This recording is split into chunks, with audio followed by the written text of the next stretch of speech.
കഴിഞ്ഞ മാസം വടകര കരിമ്പട പാലത്ത് വെച്ച് കാരവാനിലെ യുവാക്കളുടെ മരണവുമായി ബന്ധപ്പെട്ട് ഇന്ന് വടകര പോലീസ് സ്റ്റേഷനിൽ വെച്ച് കാരവാൻ കൂടുതൽ പരിശോധനയ്ക്ക് വിധേയമാക്കി. വിദഗ്ധ സംഘത്തിന്റെ നേതൃത്വത്തിൽ നടന്ന പരിശോധനയിൽ കാർബൺ മോണോക്സൈഡിന്റെ സാന്നിധ്യം കണ്ടെത്തി.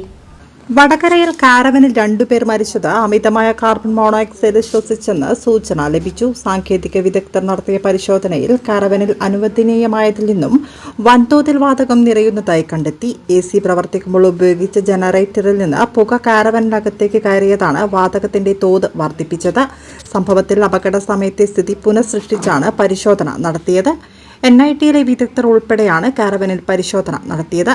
കാരവനിലെ ജനറേറ്ററിൽ നിന്നും കാർബൺ മോണോക്സൈഡ് വാഹനത്തിനുള്ളിലേക്ക് പടർന്നാണ് 2 പേർ മരണമടഞ്ഞതെന്നായിരുന്നു പോലീസിന്റെ പ്രാഥമിക നിഗമനം. ഇത് ശരിവെക്കുന്നതായിരുന്നു പോസ്റ്റ്മോർട്ടം റിപ്പോർട്ട്. വാഹനത്തിന്റെ ഡ്രൈവർ മലപ്പുറം വണ്ടൂർ വാണിയമ്പലം സ്വദേശി മനോജ്, കണ്ണൂർ പറശ്ശേരി തട്ടുമ്മൽ ജോയൽ എന്നിവരാണ് കഴിഞ്ഞ ആഴ്ച മരണമടഞ്ഞത്. NIT സംഘവും RTO പരിശോധന നടത്തിക്കൊണ്ടിരിക്കുകയാണ്. പോലീസിന്റെ സയന്റിഫിക് എക്സ്പേർട്ടിന് പരിശോധന നടത്തിക്കൊണ്ടിരിക്കുകയാണ്. പരിശോധന റിസൾട്ട് പിന്നീട് അറിയിക്കും.